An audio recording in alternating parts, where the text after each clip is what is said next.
fast you were going? What? How fast you were going? I don't know. 10? 8.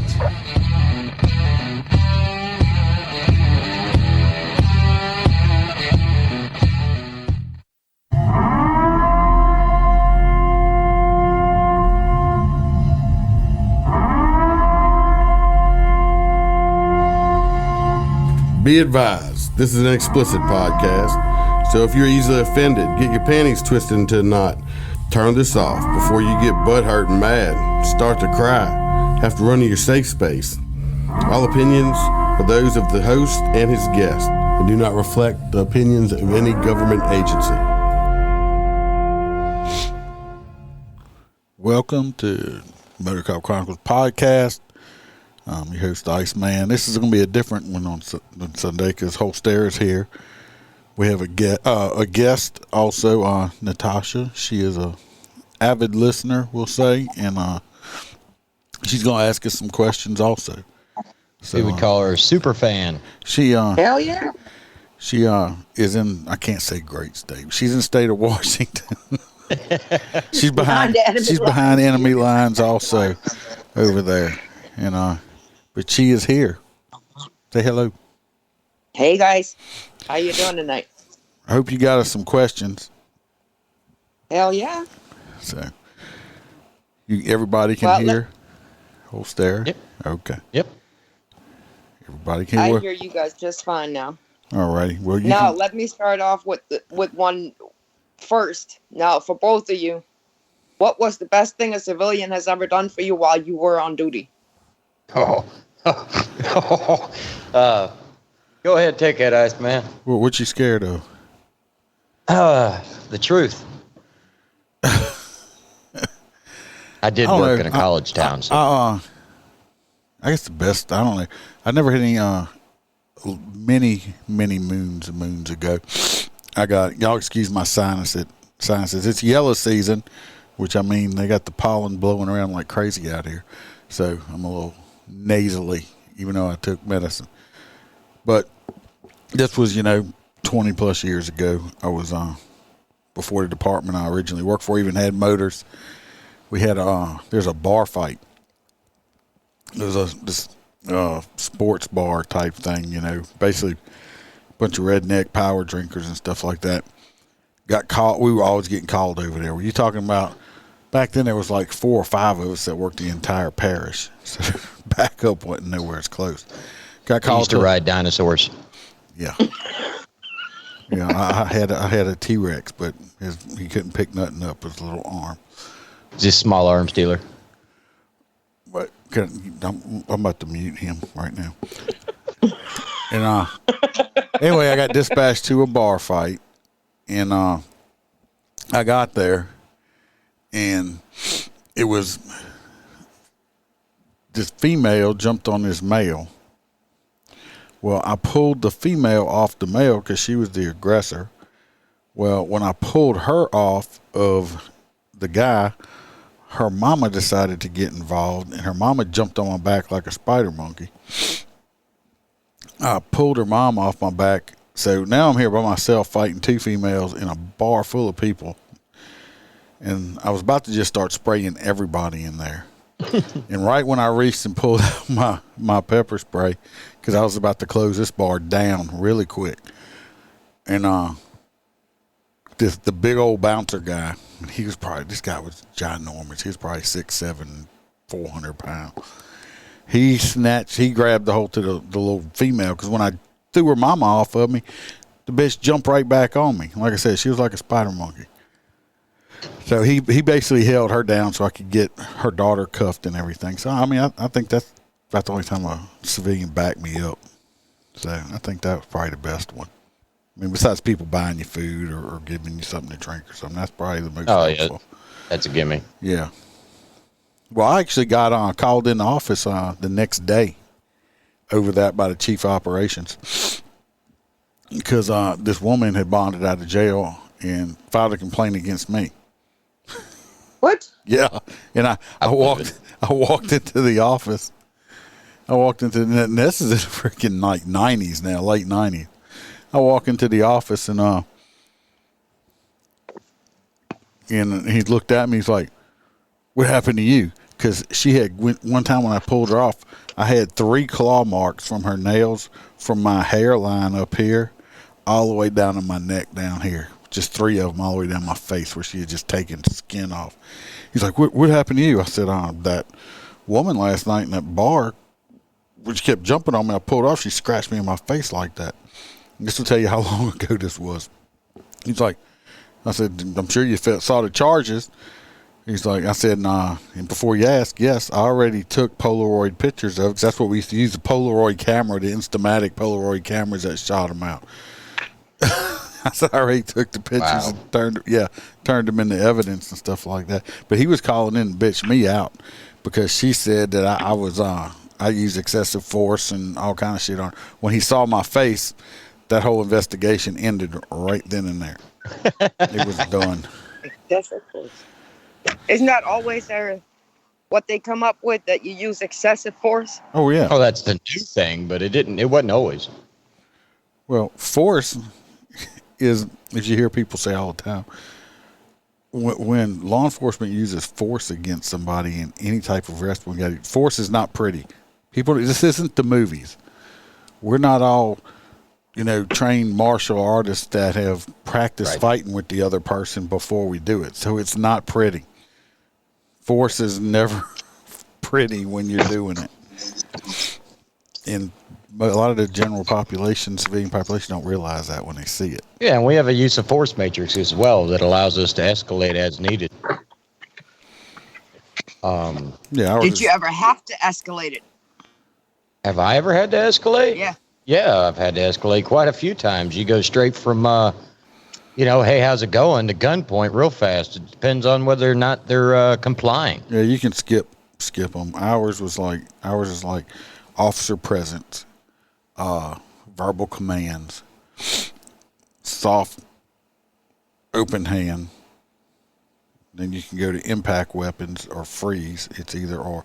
Well, my old department was actually officer presence, verbal commands, and you went to chemical weapons before you even went to soft open hand. So then if the chemical weapons didn't work, then you just go to impact weapons like an ASP or something like that, and then of course the last one's deadly force, which you could skip over. You could skip over them. In the toolbox. Yeah. You have to be able. This is why. The bad thing is that works in reverse too. Like they tell you, once the suspect is down, you're supposed to render aid and all that stuff. Like stop shooting him and give him CPR. There's all kinds of nonsense to it. But yeah, as far as the I guess something given to me, I'm gonna go with there was a kid that played in that movie Dolphin's Tale, and my car broke down. What about the I needed syphilis you got? No, I got rid of that. Okay. I don't know if you forgot about it. That was the gift that kept on giving.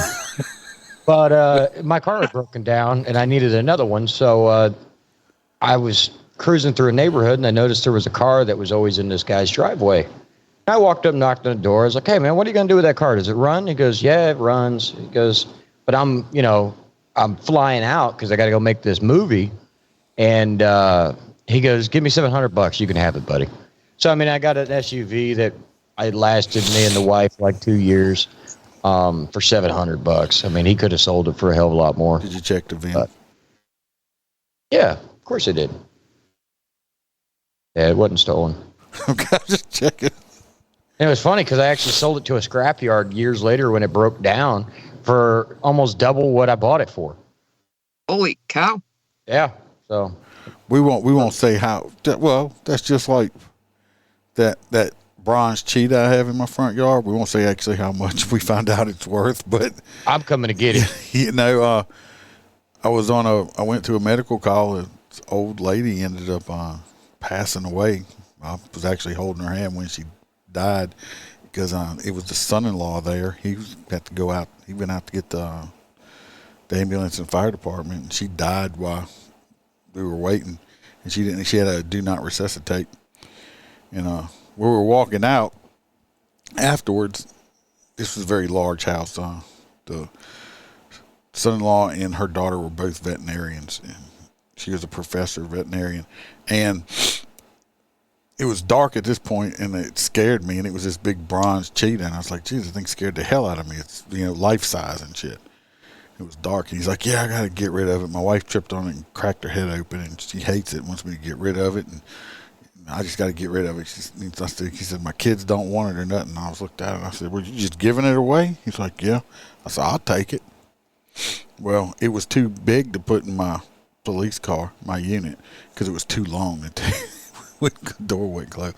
So my stepson was actually working for part-time for that fire department. So we didn't throw it, but we put the cheetah in the back of the fire truck, and we brought it to the fire station.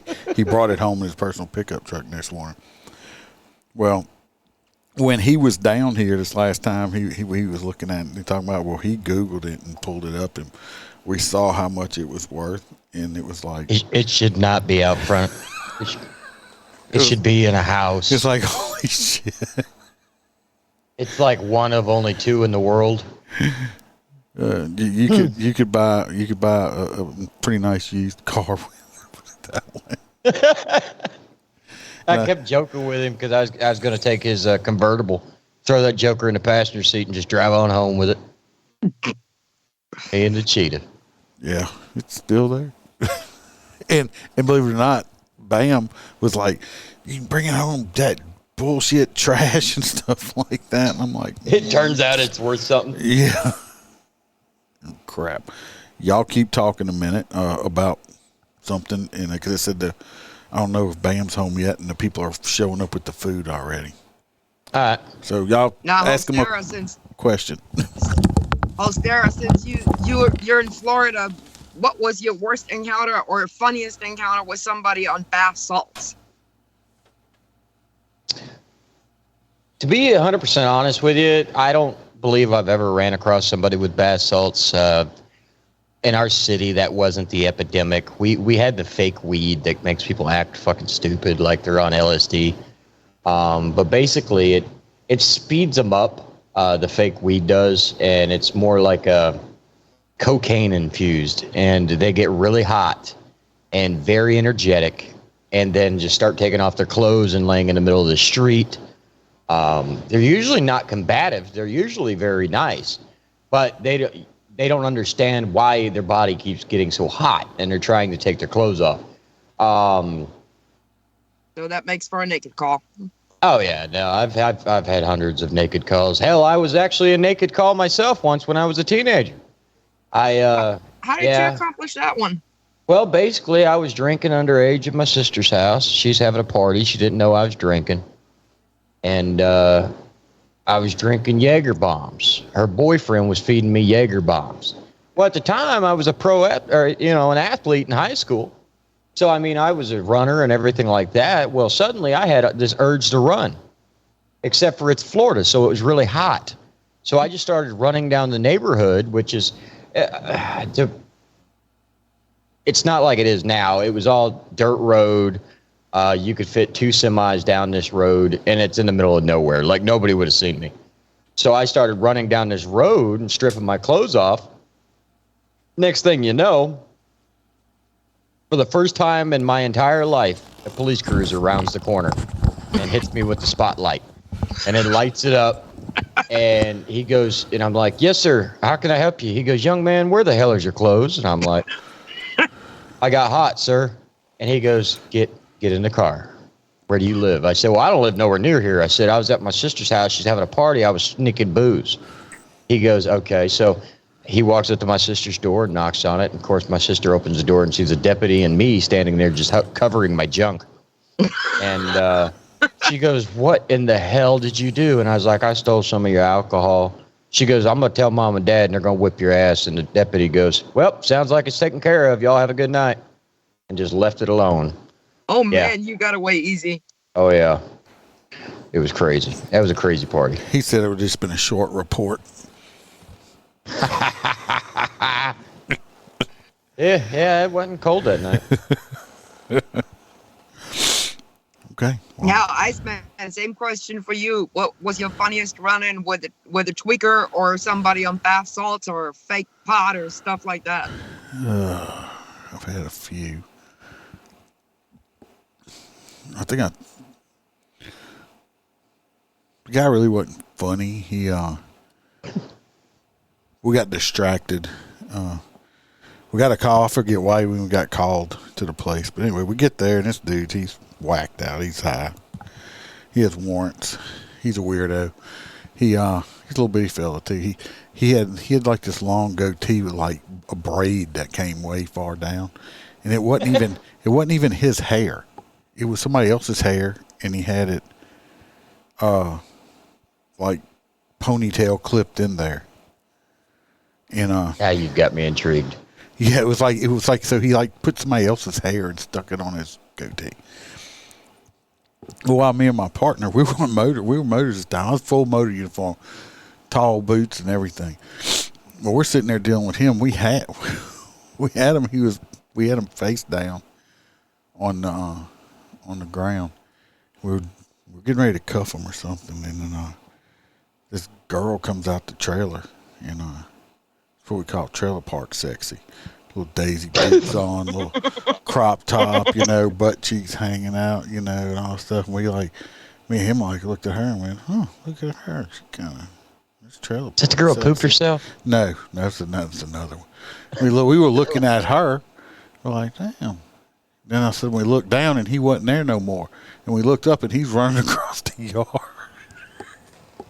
So we're like, oh, fuck.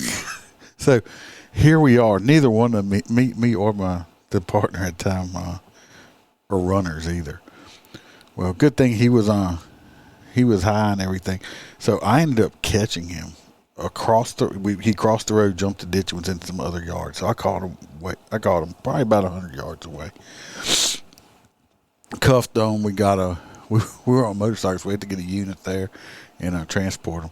Well, we get to the jail and stuff. My supervisor at the time, he shows up and he's looking at dude. We told him, we had to call in that we were in foot pursuit and stuff. We get to the jail. Supervisor looks at that dude and looked at him and says, he says, "You must be the slowest motherfucker in this whole parish to let these two guys in full motor boots run you down and catch you." So it's like yes. He was, I don't know. He had somebody else's hair stuck in his face to make his goatee look long. He was a little weirdo. Yeah, don't let the Iceman's looks fool you. He's actually a good runner, especially if his Great Dane gets out. Oh God, no! Don't talk about that. Took me 2 hours to catch that bitch. In about 3 miles. I bet you they can run.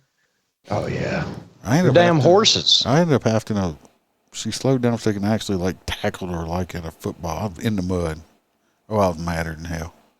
Yeah, and we did a podcast not long after. But I was still out of breath. I really never dealt too many people on bath salts too much. That's what I was telling her. I was in motors, so I didn't get those kind of calls too often. We got called to a crash one time. Now this wasn't bath salts. Get called got called in 2-3 hours early because we work all the fatality crashes on Parish Road. So we got a call that morning. Went out there, and I get there and the car's in the ditch. The car's just in the ditch. They didn't have no dents on it. I pull up and I'm like, okay. I said, well, where's the other car? Oh no, that's it. I said, somebody died from that crash. I said, they didn't even crash. They just went in the ditch. It's just stuck in the ditch. And I go over there and look because I beat the corner and stuff there. And I look at that guy. I was a sergeant. I looked at their sergeant. I said, y'all really called us out here for a fatality crash for this while I'm looking at them? And I'm like, y'all just that lazy and don't want to write a car in a ditch crash? Because the only reason the car went in a ditch is because he's dead with a needle sticking out of his fucking arm. He shot up driving down the road and OD'd and died, and the car just went in the ditch. It didn't even hit nothing, it just went in the ditch. I said, this isn't a fatality crash. This is a crash resulting in the fatality. So, I was pissed off. Oh, wow. Yeah. I said, all right to crash, but y'all dealing with the other.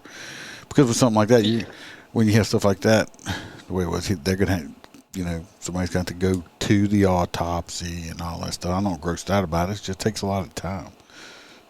And it was an OD. It was not a fatality crash. It was a crashed fatality. Yeah. he died and then crashed.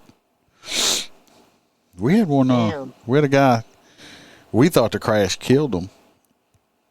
Yeah, it was a state police crash, but of course we beat him there.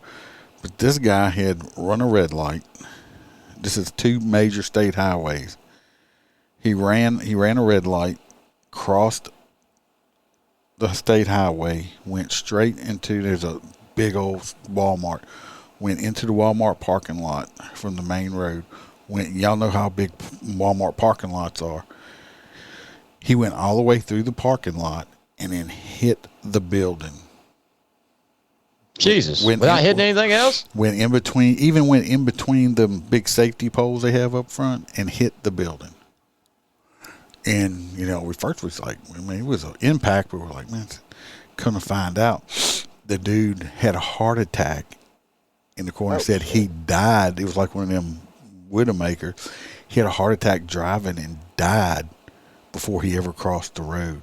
It is a miracle that this guy, he probably went almost half a mile through all this traffic, through an entire parking lot full of cars and stuff, and didn't hit nothing but that building.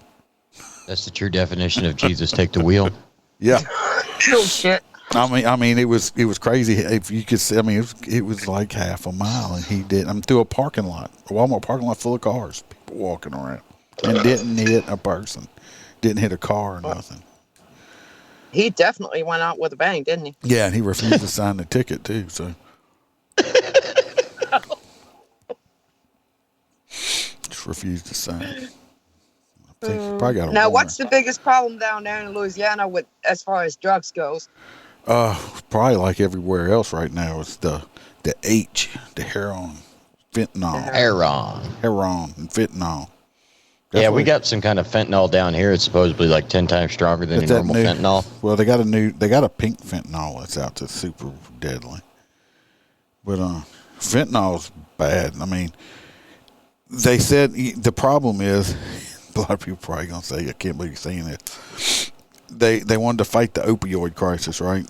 All the pill heads, people on the lower tabs, hydrocodone, all that stuff like that. So basically, I mean, you go to the dentist with feels like your head's about to explode, and they're not even going to give you lower tabs for the pain. They're going to give you ibuprofen, Vicodin, or some shit that don't even work, and you're just going to be in pain because they don't want to. Nobody wants to give you the shit that actually when you need it because people abuse it.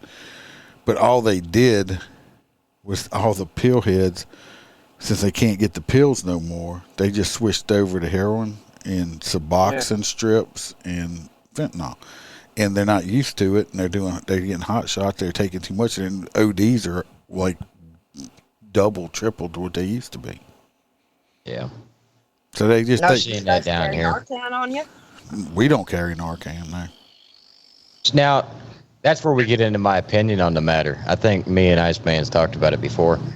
I do not believe Narcan should be available to the general public. I believe that it should only be emergency first responders. And it should only be used on emergency first responders that come into contact with certain things like fentanyl. And that way it saves their life. The problem is these communities, like I live in one right now, it's a very meth and heroin and fentanyl laced area. And basically the sheriff's department has put up a sign that says, beware of overdoses. There might be bodies on the sidewalk. What? Yeah, that's actually a sign. It's one of those scrolling signs. Because basically what has happened is right here on my beautiful corner and here in Pasco County, we got a one of those places where you could donate your plasma and get like $500. So these junkies are going for in plasma? there. I thought you only got like $20 or $30 for plasma. No. So what they're doing is it all depends on the quality and all that good stuff. But either way, they go in there and they donate all this plasma. So now they have no plasma inside their system. And instead of going and eating and rebuilding their system, they go use that money to buy dope. And then they smoke said dope, but their body can't handle it because they have no blood, so it can't circulate. So they end up dropping dead on the sidewalks. That is a daily event here. What?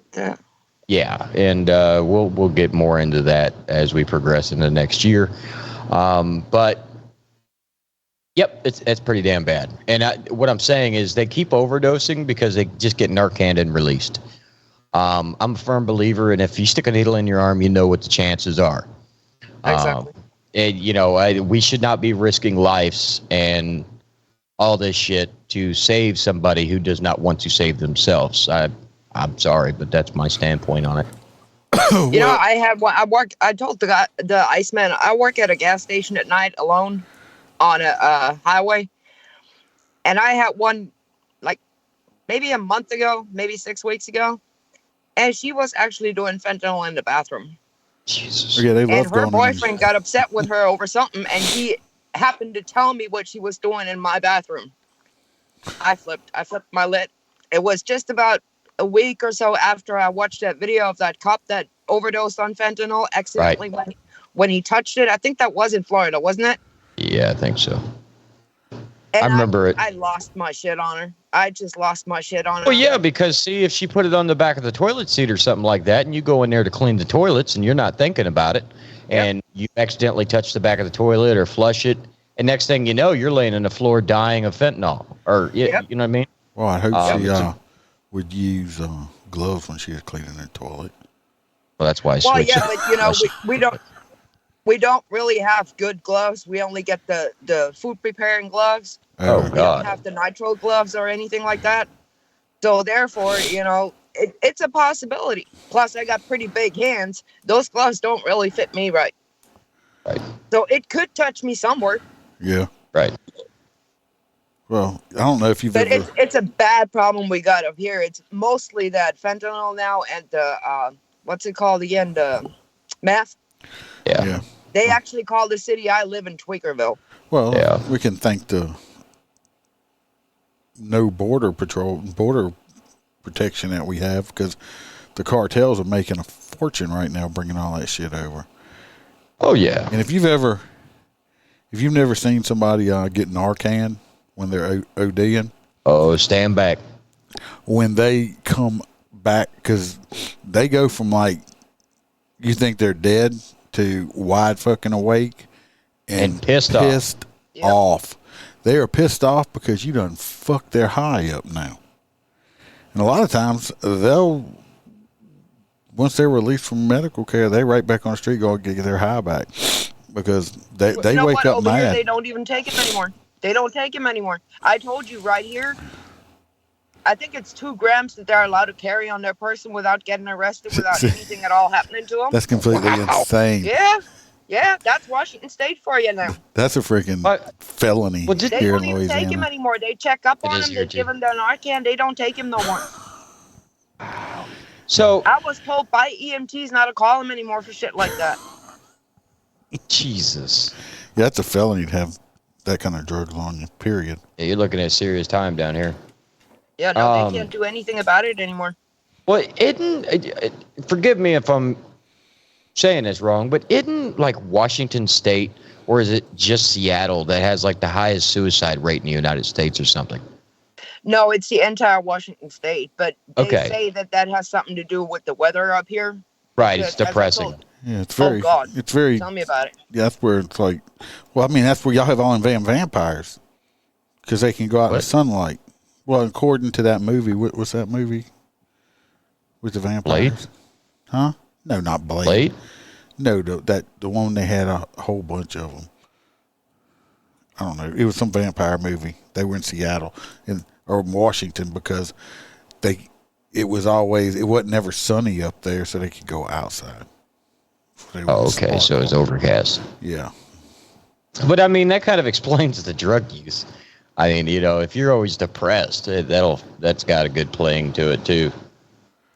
But it also doesn't help. Then we had the Summer of Love, and ever since then, everything went What the down. fuck?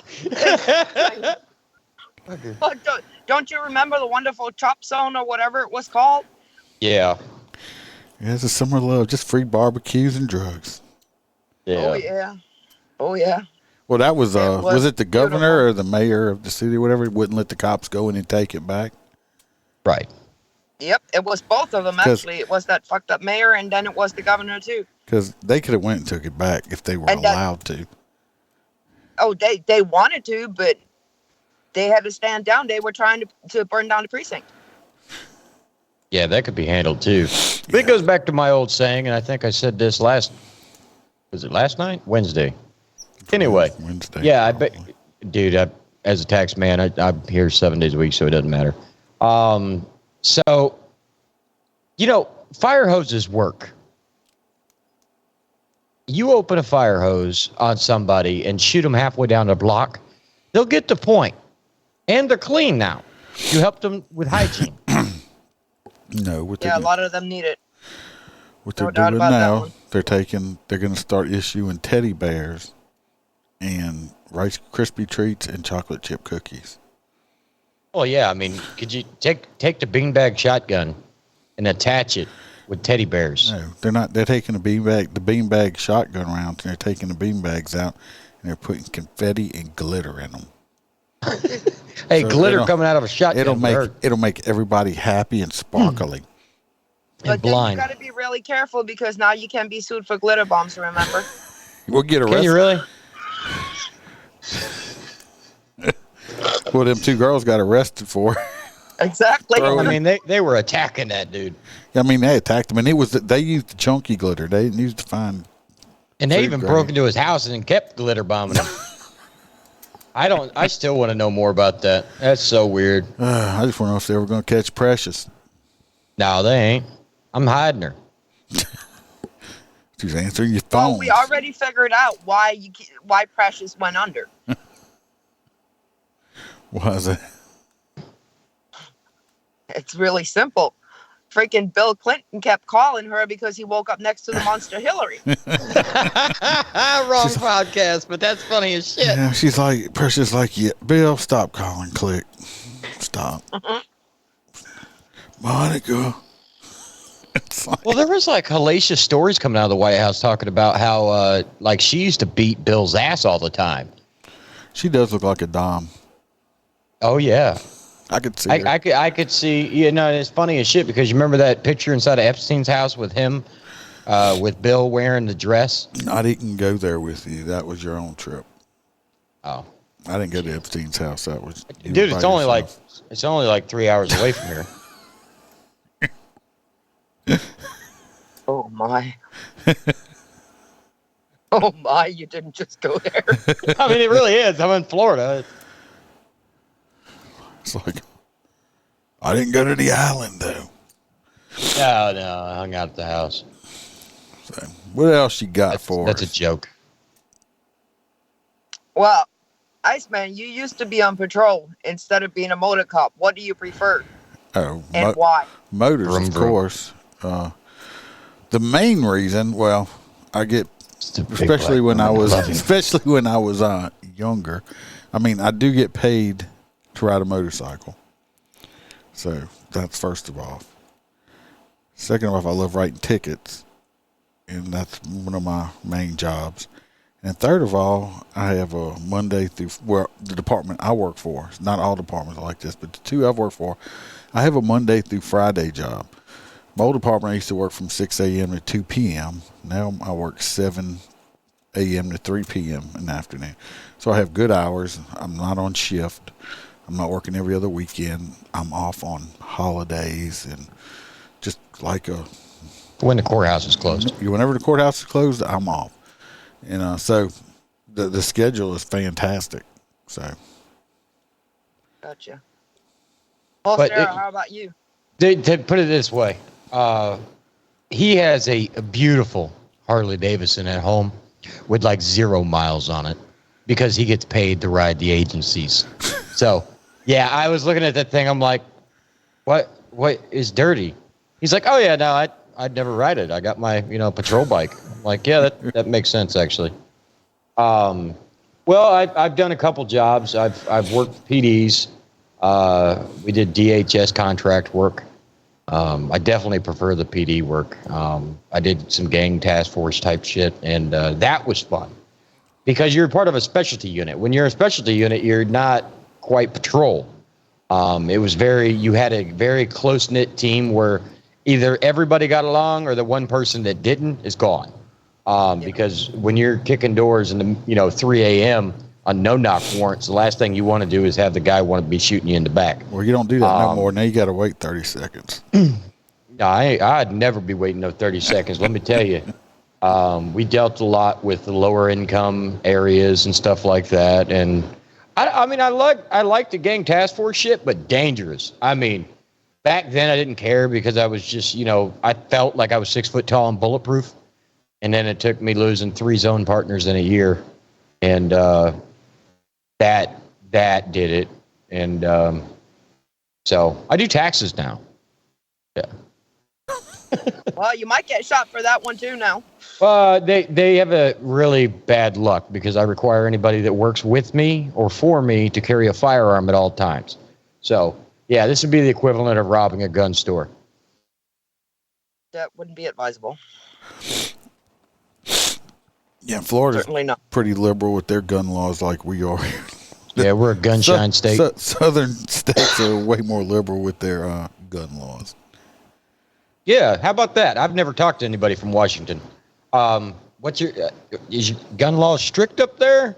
I mean, I'm sure it's not as strict as, say, Chicago or New York, but... Well, you don't have to take a class, which I think is bullshit, because too many people can go and get guns and not know how to even shoot a gun. Usually they shoot themselves on accident first week. Exactly. Well, you got your standard checks, obviously your background checks, and then your mental health checks and whatnot. But it's pretty easy to get a concealed carry permit. Are y'all an open carry state? No. Yeah, we're not either.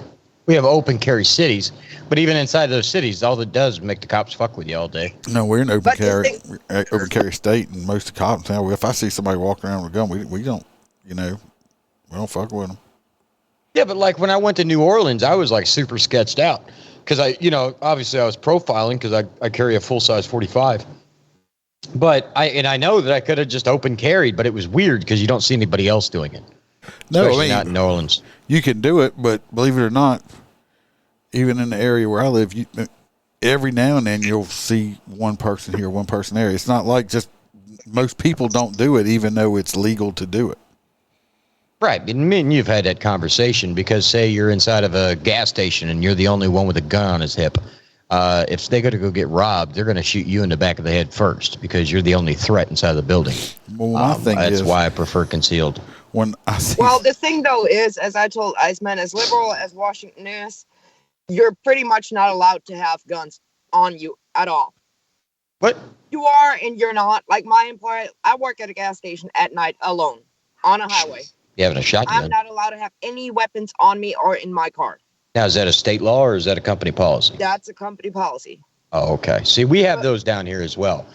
We've actually had like school teachers arrested that had guns in their car, which is ridiculous. But yeah, it happens. Like there's certain places you work, but that's anything. That's even with the mask policy and everything. If the big guy up top, the CEO, says make it happen, everybody's got to abide by it. Schools in Washington, their offices, what are they called again? The school offices, they are no longer allowed to carry arms. What happened? In Washington, the school resource officers are no longer allowed to carry arms. And why the fuck would they need school resource officers? So basically, good question. They're about to do away with them. They turned them into security guards. Right. Yep. They got to be security guards because as a sworn officer, I mean, you could, because of George Bush, you could travel anywhere inside the United States as long as you got your commission. Yeah. Well, I think it's funny. I've seen signs at a school. It says, no weapons allowed except law enforcement. Like, I didn't really need you to tell me that because I was going to come in with it anyway. But it's like, right. But that's what it said. It said, except law enforcement. It's like, do you actually think I'm going to say, oh, I'm a cop on duty in full uniform. I'm going to look and say, oh, let me go put my gun in my car.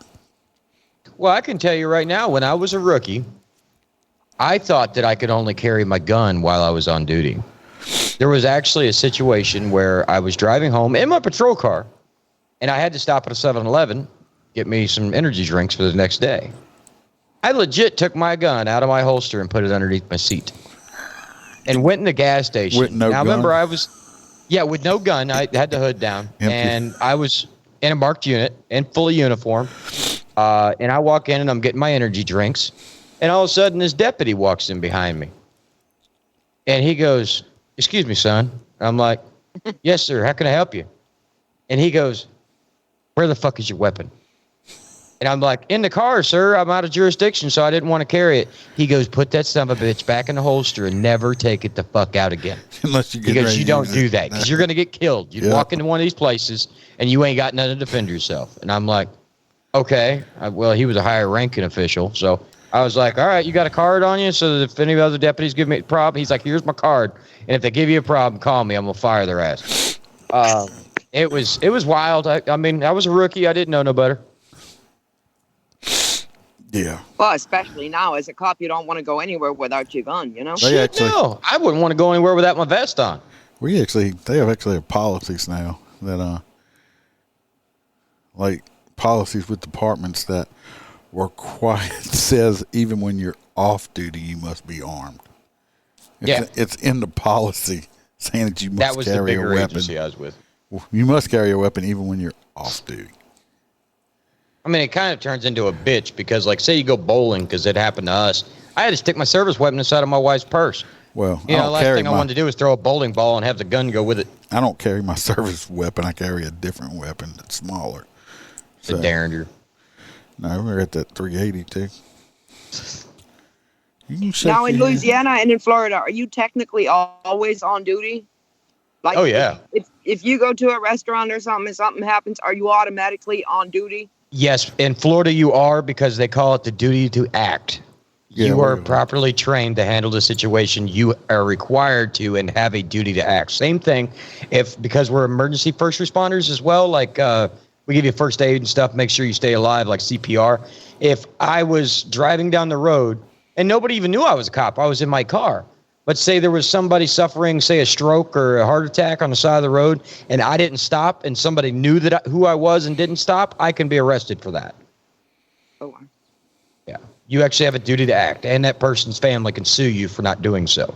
Now, on the other hand, down here, we also have the Good Samaritan Act, which tells you any civilian that has good intention in helping the suspect or subject that's down, say you break their ribs while you're doing compressions, which always happens. Yeah, you can break ribs. They're not allowed to sue you because you were putting forth a good effort to keep them alive. But I don't know what Louisiana's like. We're pretty much the same on that.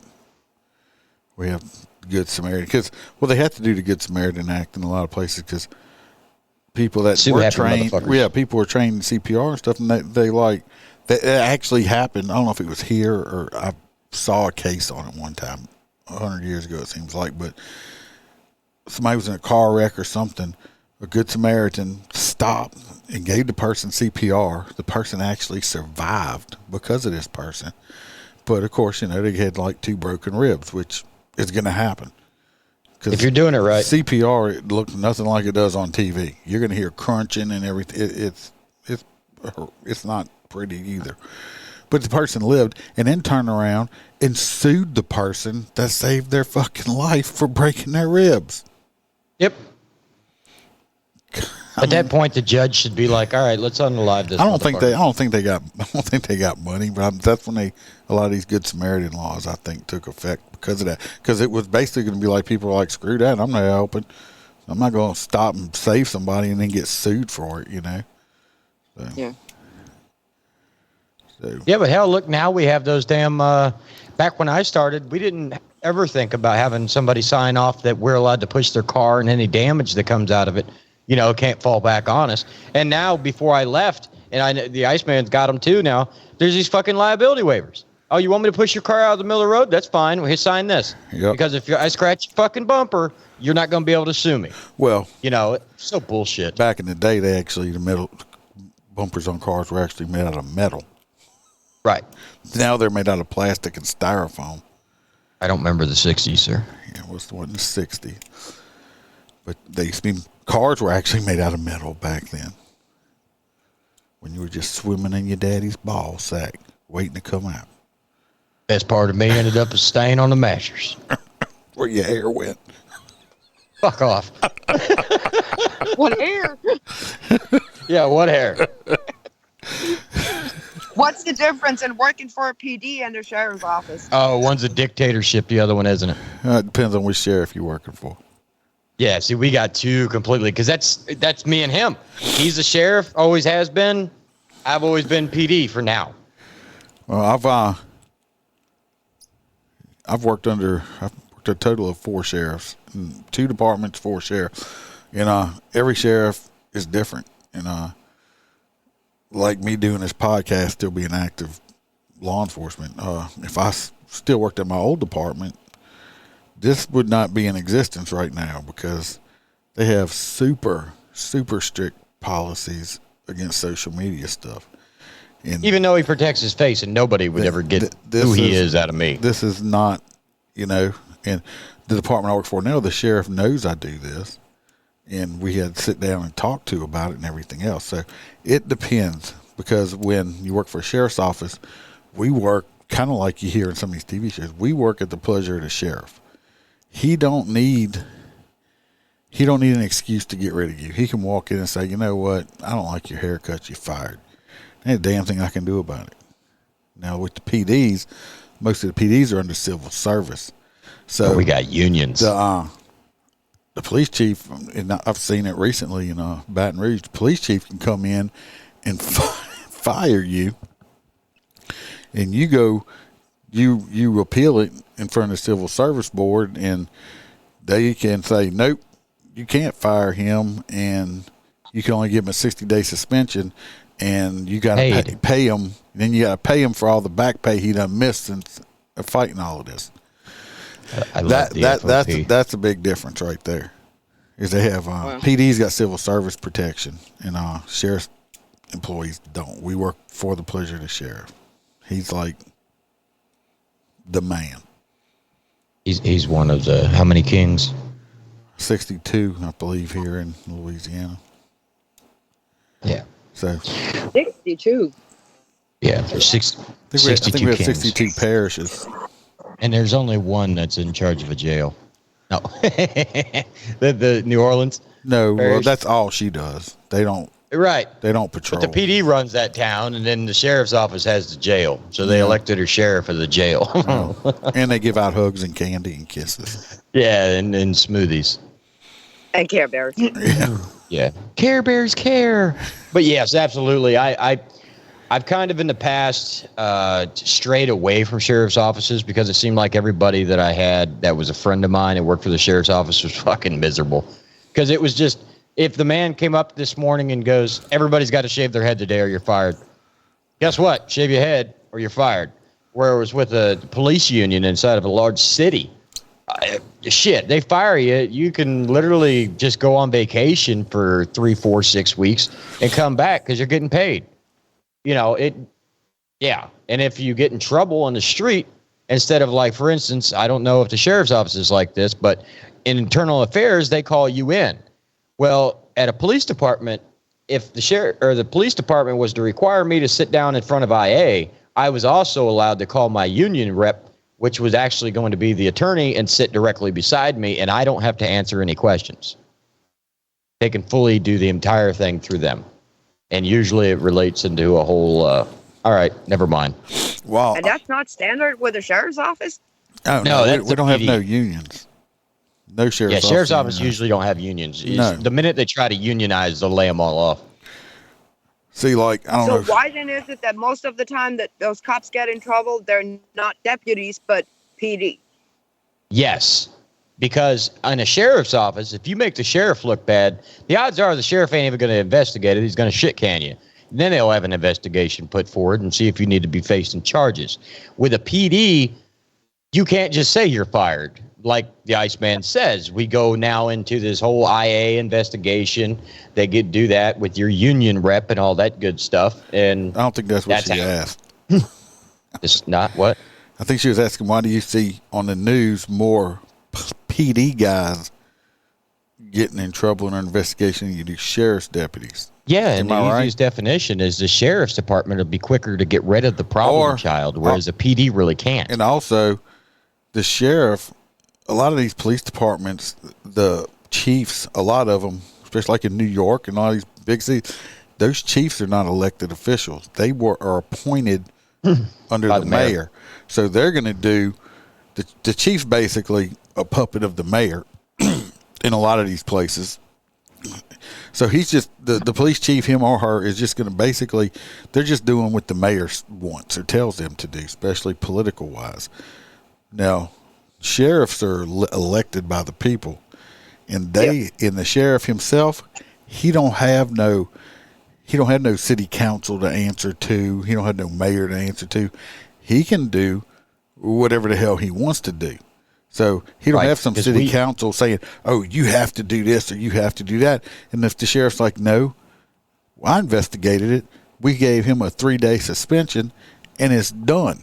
They ain't know who they gonna go. The only people they can go bitch to is the Department of Justice or the FBI or the governor's office. But the governor can come say, "Oh, you need to do this," and the sheriff can look at him to the governor and tell him to go fuck off, basically, because he don't work for him either. So the sheriff don't work for anyone. He's the ultimate power. So that's a lot of times you see that the sheriff's office investigate it and say, "All right, well, we suspended the guy. I mean, that's enough discipline." I mean, that's one thing with the PDs and stuff. You have all these city councilmen, you have the mayor, you have all these people putting their police commissioner. Yeah. Don't forget the police commissioner. That guy is he's our mayor pretty much when it comes to police matters. And if he don't agree with a policy change, he'll step in and say something.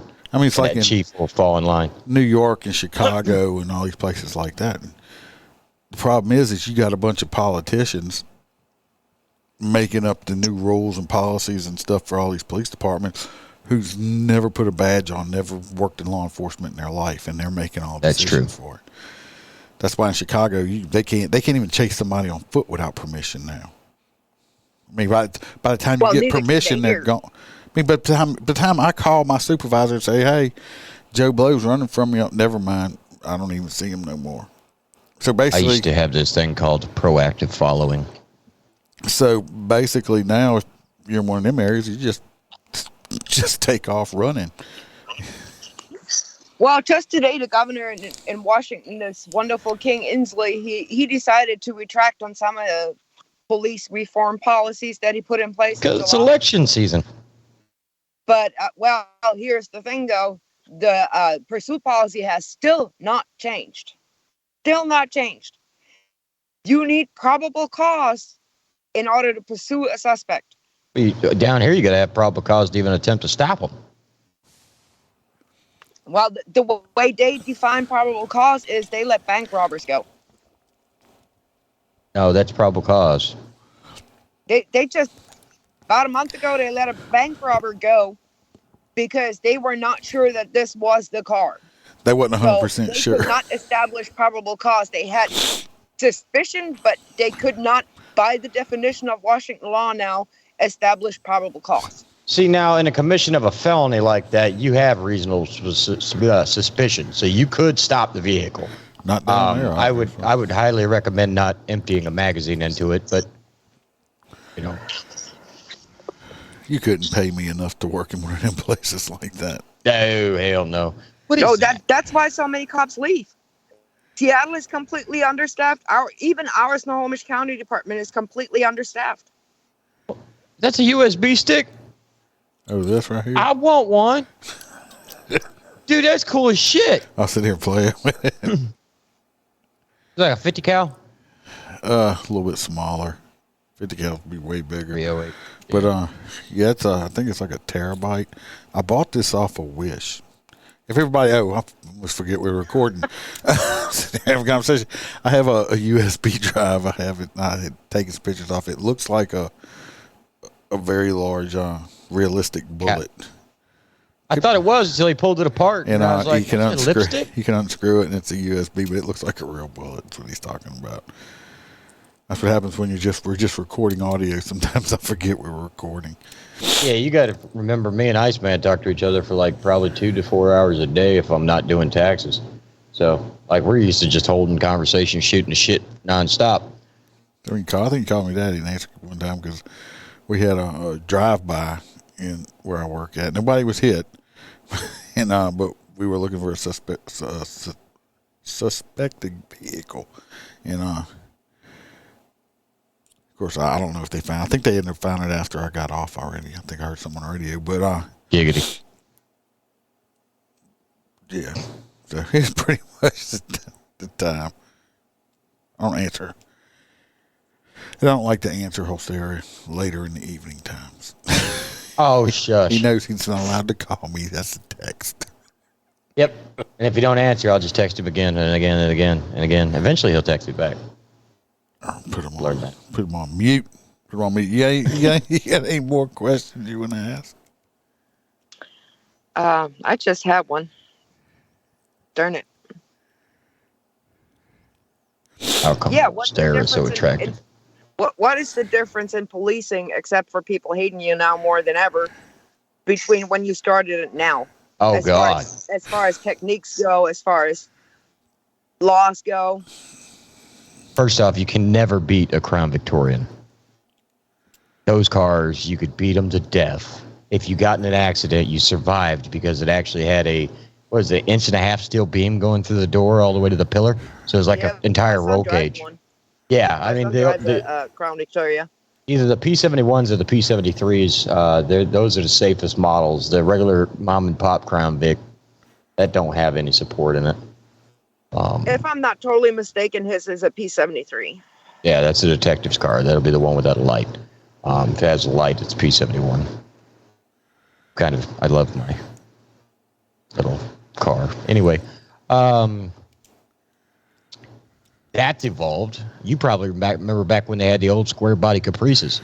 I started in a square body Ford Crown Victoria. I got pictures somewhere. I need to find them right in the attic. But it's like the Dukes of Hazzard car. Yeah, like the same body style that like Enos and them drove. The square one, yeah. And I actually had the old rotator bar light. If you don't know what I'm talking about, it was a light bulb that's in there, and the little reflector thing spun around it, and it was loud. And in the car, yeah, you could hear it over the radio. You turned it on, and it would go. You hear mine was really old, and every now and then, if I hit my button and it didn't come on, I had to like reach outside the window and slap it with my hand and make it start spinning. And we didn't have consoles. We called them a tree, and because we had a bench seat, and it was this stack of shit in front of you that if you got in a crash, it'd probably killed you, because there was no such thing as airbags or nothing. The only thing I did miss, though, I had my spotlight on my unit was in the middle of my bar light on top. Did you have the controller? I had the joystick controller inside. I thought I was the shit. And those were the vector bars. I loved that light up there, because you could, once you got really used to it, you could spin it around. It was way better than a mounted light on the pillar. But yeah, we didn't even have portable radios when I started. We had a mic clip we put on the outside of our bar light. So when we got out of our unit, we'd take the mic and run it through the window and clip it on our bar light in case something happened. We were able to get back to the car because we didn't have portable radio. Fun fact. This one ain't even a stupid fact. It's a fun fact. Did you know that every RoboCop movie that was released was followed up by immediate release to the law enforcement community? They actually tested out the light bars on that show. Oh, really? So, like the vector bar, if you go back and look at the release date of like RoboCop, when they had the vector bar that you're talking about, that was on the cars of RoboCop. And the following year, they started to roll out to all the police agencies. Same thing with LEDs. And the thing I can't stand about LEDs is if your shit don't light up, your control board, you'll never know your lights are on. You'll be just driving down the road wondering why everybody's pulling out of your way. It's because your lights are off. That gets me to the next question. Has either one of you ever used your lights and sirens just to get home quicker? Not him. Oh yeah, I have. He is a prude. No, I have. I was running poo code. Yeah, 10200. Yeah. Code Brown. We had Like- we had just eaten at some Mexican restaurant, and I don't know where it hit me. I was Probably I was on a motorcycle, and I was like, "Uh-oh," and I turned my shit on. We drove code all the way to the house. So, but now, if it's just like, and he can tell you, because we'll be on the phone sometimes, if I'm stuck in traffic, which I do get a lot of times, and like, you know, and I know guys that'll do it, I will not turn my shit on and go around traffic. I will sit there just like everybody else, and I don't care if it's going to take me 1 hour or 3 hours, but I am not going to run around traffic with my lights and shit on just because I can. I would. would do that. Yes. But I'm that guy. But I was PD. He's a sheriff. You know, there's big difference. It's like hell. When I was up there, we did. I did some questionable things, and he's over there screaming from the passenger seat, "You're gonna get us all killed. We're gonna go to jail." Whoops. What'd you do? I cannot confess to anything, ma'am. Mm-hmm. We were going out to eat, and there was only one way to get to the place. All right. Yeah, legally anyway. Next question. Do you guys watch cop shows? If so, which ones?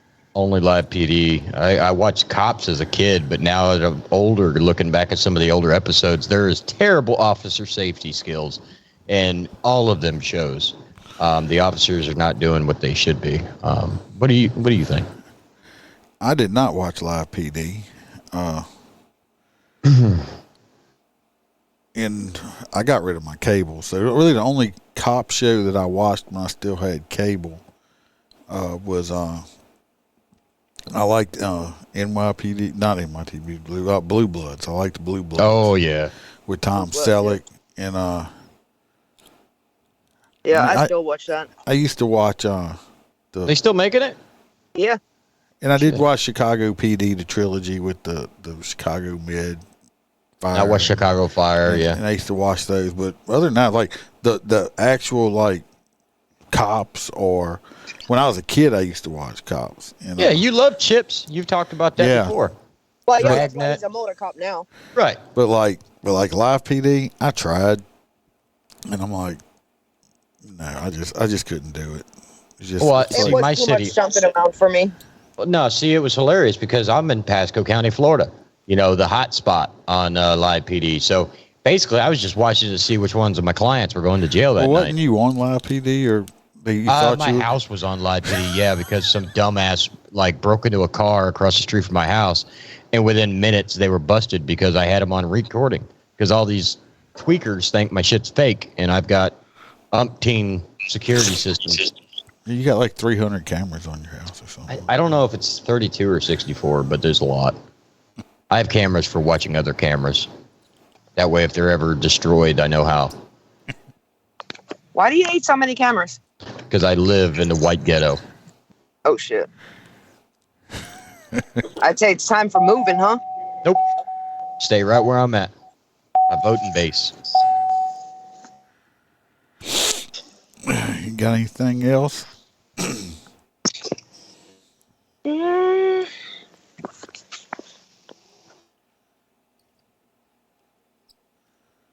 I need the Jeopardy music Why? right now. Assholes.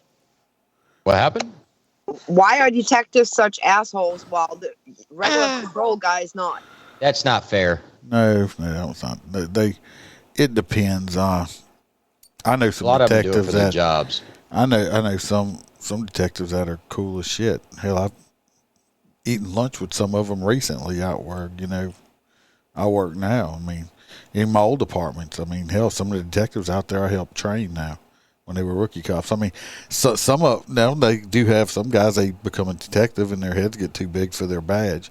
And But that goes with any of them. And they are assholes. But I mean, to me, I think the majority of them aren't. And you got to imagine, too, from our standpoint, we're a brother in blue, or, you know, he's green. But you got to imagine that, like, I've known detectives and stuff like that, and then they go and sit down in an interrogation, and they're a completely different person. That's like me and the Iceman. When we're off, we're normal people just like you. But when we're in uniform, there's a different mode you got to kick into. You have to put your brain into a mindset. And that's the way they are. Is it's them doing their jobs. Sometimes they got to play good cop, bad cop. You might have just come across some people that just got shitty personalities. That's true. That is true. I mean, a lot of people. Well, I mean, it's not like I ever got in trouble with anybody, or I never got in trouble with the law. My knowledge, quote unquote, is based on the shows that I watch, and some of those detectives are they come across as total assholes. I've met some that I've met some uniform cops that I don't particularly care for. I can tell you right now, like highway patrol down here, if you get one highway patrolman by himself, coolest people on the face of the earth. You walk into a restaurant and there's 6 of them sitting together at a table, don't even say hi, because they're probably going to cuss you out. That's the way it is down here. They're great by themselves, but once they pack up, it's like, no, you're not as good as them. It's always been that way, though. Why is that, though? I don't know. I mean, they are a superior agency down here. They're a state agency, so they're in charge of everything. Like up in Louisiana, it's completely backwards. Like the sheriff's department up there can tell the state troopers to get lost. Don't come into my parish. Down here, or the sheriff can.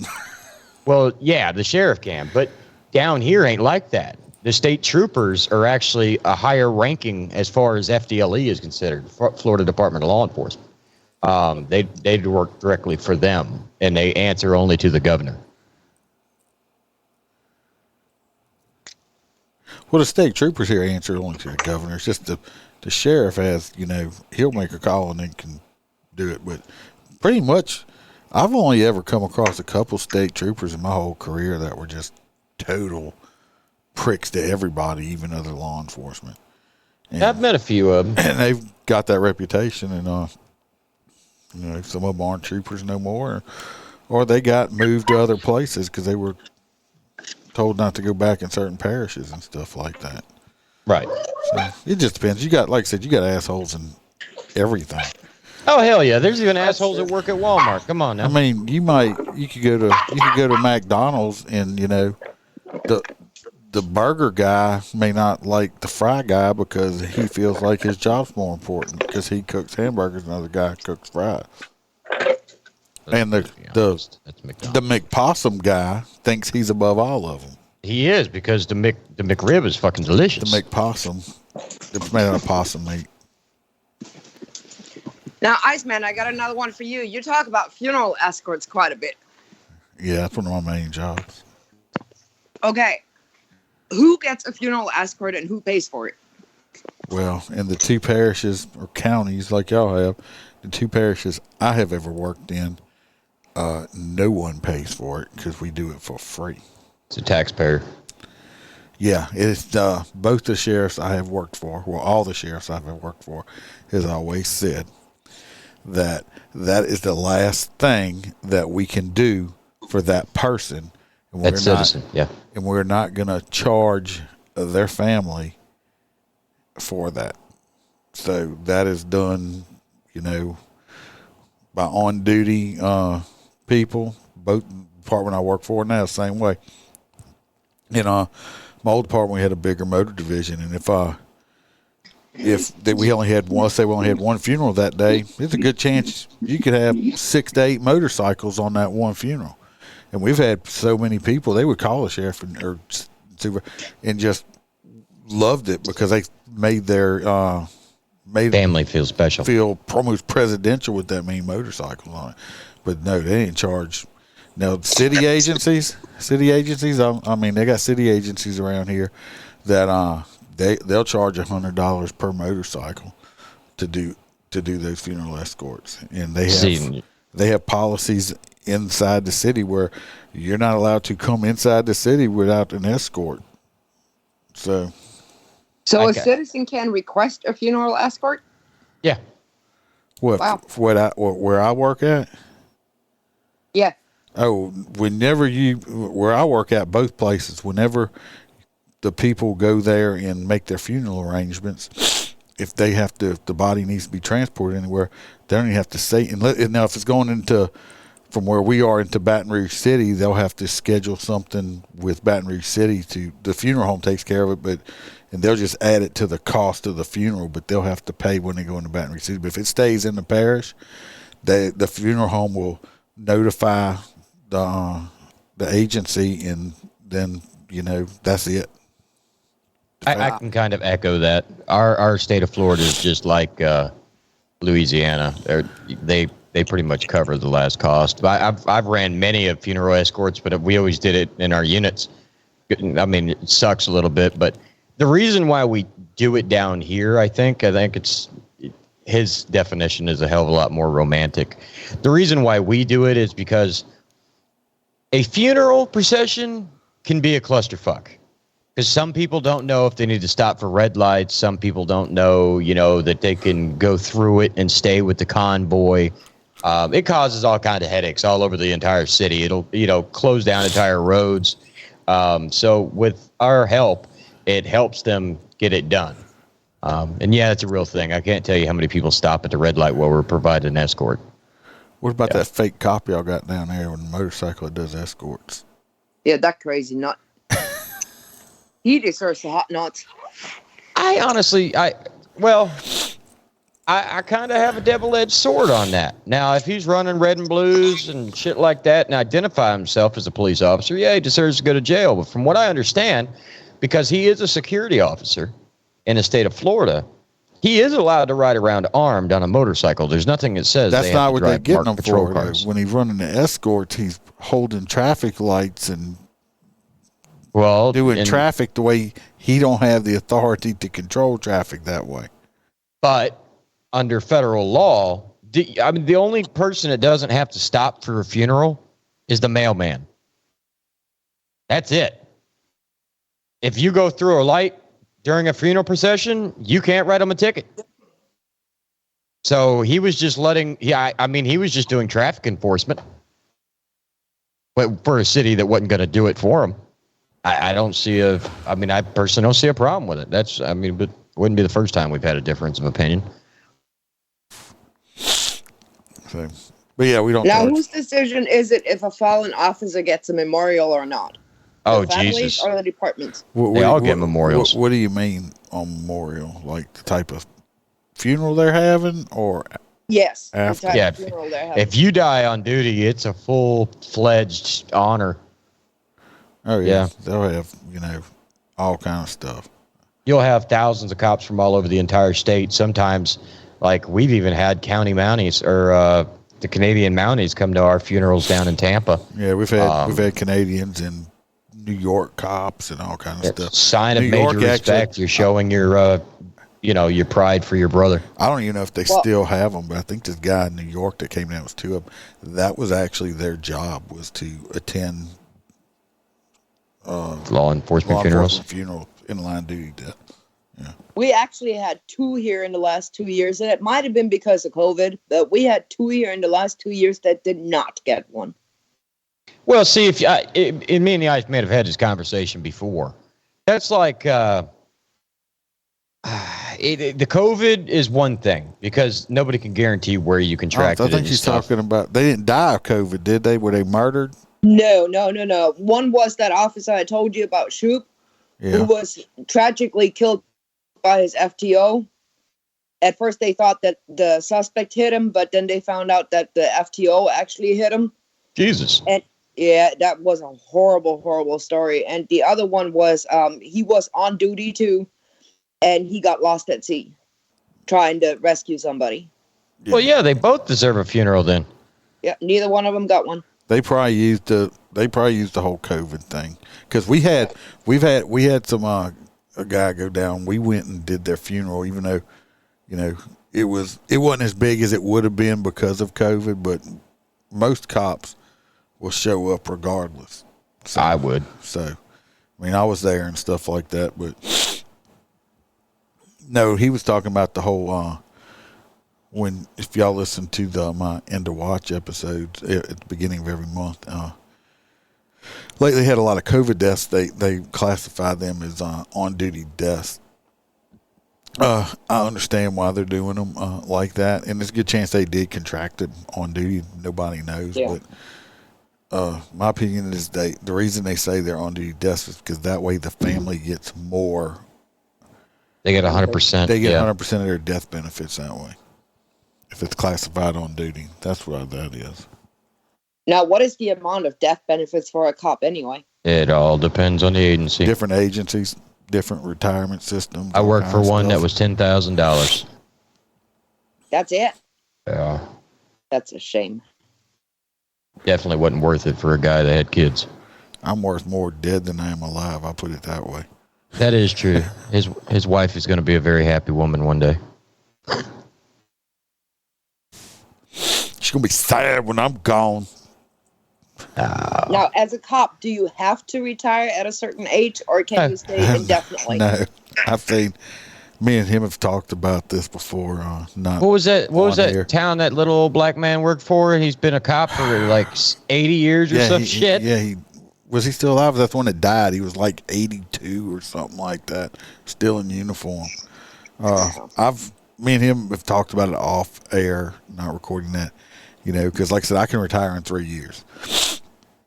And I'll only be 54 years old. So it's still up in the air. We have a, I could keep working and then drop and get a lump sum of money and all kind of stuff. And everybody's like, what you going to do? I get people ask me all the time, what you going to do? Because I'm a short timer now. And I'm like, I don't know yet. Ask me in 3 years and I'll let you know. Or if I'm still here in 4, you know. But it's just, I don't want to be, I will not be one of those guys that just dies of old age on duty. I don't want to be that guy. I want to be able to actually enjoy myself a little bit. Here we go. A little bit of news. Lieutenant Colonel Buckshot Smith. After working in law enforcement for nearly 56 years, Lieutenant Colonel Buckshot Smith is one of the oldest police officers in the United States. At 91, he continues serving his small town in Arkansas. 91. Yeah, see, me and Iceman's had a conversation. I bet you his wife's a bitch.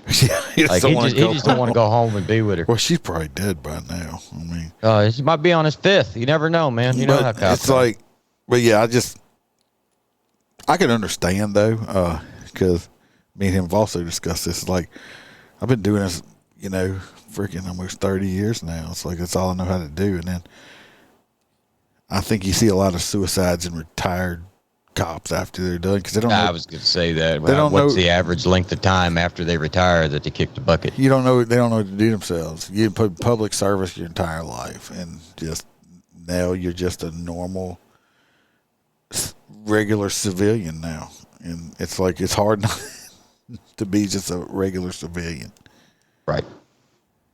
Do you guys have to pay for your uniforms yourself? No. The first initial uniform's on them, and we have to pay for any of them in the future, is my experience. No. Not at all. No. Yeah, you actually get a uniform allowance, don't you? But I'll go in and say, hey, I need some, uniform. Now, if you go in there every month we're getting uniforms, I'll say something to you. But no, it's like I went in. Well, hell, I went in. I needed some new motor boots, which are about $700 a pair. And I walked in and said, hey, I need some new boots. And they're like, I said, my other ones are old. They're like, okay. And I went to the place and ordered me some new boots, and they paid for them. He has these pants that makes his package look huge. But I'm just saying, no, my department, both departments I've worked for, I've never had to buy uniforms. I mean, and outfitting a motor guy is expensive. That's why a lot of people like, if you're coming into motors, you're going to stay here for at least a year or two. Because, a pair of motor pants that goes in boots, it's up $120, $150 just for each pair of pants. Then you got the boots and, your helmets, You wonder why the motorcycle cops are always dead sexy. It's because they dress them up like Barbies. Wow. But no, I know some departments, I know some other sheriff's offices. I don't know if they still do it. This was a long time ago. The only thing they gave you a duty belt with nothing in it. Yep. You had to buy your own gun, your handcuffs. You had to buy your own uniform. You had to buy. The only thing they gave you was an empty duty belt and a car to use. Everything else you had to buy yourself. I've worked for one of those. And then I handed all the shit back when I went out and bought my own custom shit. Because I wanted to be the pretty boy. So, they issued the nasty, hot, like cotton uniforms, and I went straight 5'11". Got all the nice, pretty shit, the nice belts, the best asp, the best flashlights. Yeah. But I've even worked for the police department that made you buy your own fucking gun. So. Yeah. Well. Damn. What is your duty weapon, Iceman? I just carry a Glock, 40 caliber Glock. Carries a revolver. I do not. Sure you do, Barney. No. No, my favorite, if you want to ask what my favorite duty weapon was through my career, and even though it's heavy as hell, it's heavy. 357 Magnum. Nope. Beretta 9mm. Oh, God. I loved that Beretta. I never had a malfunction with it, ever. And I'm talking, I went through SWAT training with this thing. This thing was clumped up with mud and shit from being mud. It had never jammed. That Beretta had never jammed on me, never gave me no problems, ever. Do you have a choice in which weapon you carry? Usually not. No. Now, my department here, most all departments, everybody carries the same gun, the same caliber gun. There's a reason for that. Yes. And but my department now, that not many guys do it, but I can carry a Glock 9mm if I want to.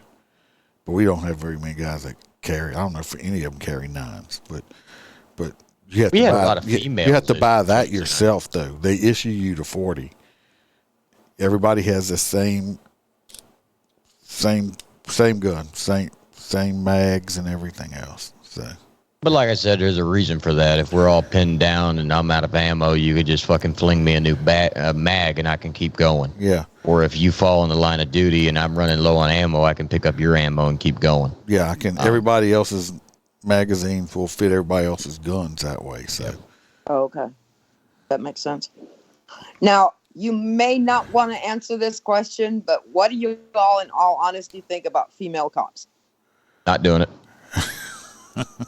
Okay. I'll answer. I don't care. I mean, people wouldn't get mad or whatever. I'm not against female cops, per se. I don't think you got some female cops that are very petite, let's say, smaller in stature. I'm not saying they can't do a just as good a job as I can on most of the stuff, but when it comes to if you have to fight just a 6 foot tall, 300-pound guy, and you're 90 pound, and you're 5'2" and weigh 95 or 100 pounds. I don't even, if you're a jiu-jitsu black belt, I don't know if that would help you much in that thing. Now you got some. I've seen some female cops. They kind of scary looking. But, I've worked with some. They're tough. They're tough cookies. So I guess if you're going to be a female cop, at least I don't know, bulk up or the physical statue of it, because I've seen. I did never do it, but I've witnessed it on shifts before that they had a female cop would come on, and some of the guys, and I guess it's just in the nature or whatever, if she got a hot call, they were all going. Yeah, she would never. Yeah, calls that me and him would go to, and they'll be like, "Nah, he's got this." Yeah, like calls that I would go to by myself, and people would show up. Yeah, I just think it's a distraction. Like you just said, everybody's got to basically run and protect. I think it's a distraction, and I'm saying that as a female. No, I'm just saying, like I said, they got some great female cops. I'm just I've met some. My thing is, it's sometimes when it comes to the physicality of having to fight a very large bad guy that's going to give a guy problems. It could be, I don't know. It could result in a loss of life. Which in that instant, let's say you got a 5'2", 120 pound female fighting a guy my size. I'm 6 foot and about 290 right now. You don't sit on you. No, whereas I'm going to have to physically fight this person. If he puts his hands on her and starts hurting her, she's actually would be justified in using deadly force against him. Where That is also true. She would be more. She would be if she took her gun out and shot somebody my size for physically attacking her.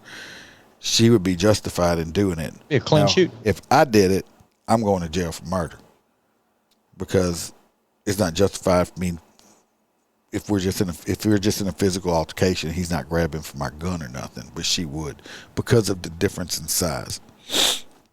Now, you probably heard in the news that we just lost a deputy in Pierce County here, and the suspect's dead too. What is your opinion on the suspect being shot and killed by the cops versus the son of a bitch rotting in jail for the rest of his life? If you kill a cop, they should mag dump on you the minute they come in contact with you. They just saved the taxpayers some money. That's all. Amen. That's all they did. In old school policing, there used to be an agreement among zone partners that if something ever happened to me, that motherfucker never makes it to court. They don't do that anymore, but yeah, it's a new woke. It's totally different in policing now. Yeah, it used to be a complete brotherhood. Way back, I mean, everybody on the force stood with one another. Way back in the day, if you shot and killed a cop, you probably wasn't gonna make it. When they caught you, you probably wasn't ever gonna make it to court. And in the great words of Grady Judd, why did we shoot him 1,000 times? Because we ran out of bullets. Yep, I love that guy. Absolutely love that man. He's a great leader. And my thinking just was, when I heard that piece of shit is dead, I was just thinking, well, damn, now that was way too easy for him. No, it's not easy for him. That's just better because the other way he's gonna sit in prison for the rest of his life. Write a book, make some millions, and then he's gonna be popular in prison with the other inmates because he killed a cop. He's gonna be a rock star in jail because he's a cop killer. Yeah, cop killers in jail are praised. Yeah, so and I don't know if you've ever been in a state penitentiary down in Washington. They're probably way cushier, but inside of a state penitentiary nowadays, you have cable TV. When I worked in state penitentiary, I'm sure they still have it. They had HBO, Cinemax, and stuff like that. They had cable TV. They could, watch their games and stuff. You had commissary. So as long as you had money on your books, you could walk up to the commissary window. They didn't do it.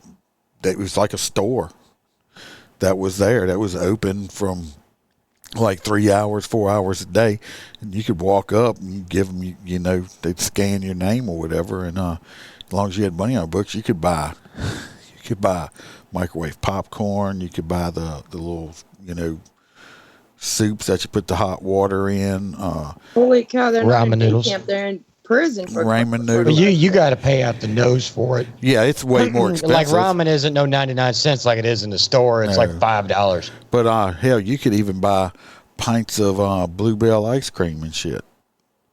Jesus. And good toilet paper. And then they could buy honey buns. They would buy bread and peanut butter and they would tuna fish. It was like a whole little store there. And I think they don't sell cigarettes no more, but they used to buy their cigarettes.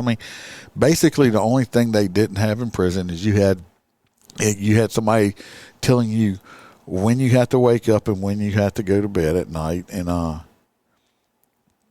you have a job. Everybody had a job. Even though handicapped inmates in wheelchairs, they had them wiping down bars and shit during the day. So everybody has a job. But I guess the only thing that you don't have in prison, and I can't even say that. You can't do, if you're in a male prison, you just don't have a real woman. Prison purse. But other than that, you just don't. The worst part, being there is that you just can't leave when you want to. It's unless you're Juicy Smollett. Yeah. Unless we're gonna talk about that. Yeah, tomorrow. wrong podcast. But other than that, it's being a detention away from your family and restriction of your own movement. But other than that, Hell, they got football leagues, boxing. You can get college They got educated classes, rodeos. I mean, all kind of shit in prison. Yeah, you got 3 square meals a day. I mean, yeah, medical care, dental. The only thing you can't do is leave and go see your family. They can only come, once a month or twice a month to visit you. And that whole bullshit of like having your wife come up there so you can sleep with her is a myth. I ain't never seen that in I jail. think they do have some states that have conjugal visits. Ain't Florida. Louisiana is not one of them. You punch it up on your computer or something there and see which states have conjugal visits. But I know they do have some states, I believe, have conjugal, but they do not. That does not exist here. If you're having sex in prison in Louisiana, it's probably with another man. 6 states allow conjugal visits. Currently, only California, Connecticut, Mississippi, New Mexico, New York, and Washington See, I didn't know allow Mississippi conjugal did that. visits. Some states allow other family members, such as children and grandchildren, to visit for extended periods. So, like a family pod. No shit. I didn't know Mississippi did that, Seth. The one I used to work with was a state penitentiary, and it's like once you got, if you kept your record clean and you get a bunch of write-ups and stuff, you get game time. You could put in for like a picnic visit where your family could actually come. Of course, they searched all the food and shit, but it was a big outside area inside the prison with picnic tables and swings for the kids. It was almost like a little park where you could go out there for like 3 or 4 hours with your family and have a picnic and visit. Wow. So, yeah, but they had they had a prison football league. They had a prison boxing league, and because they had the prison champion, the little belt and stuff, and they had gyms. They had several, iron piles, which is where they have the weights and stuff. They had basketball courts.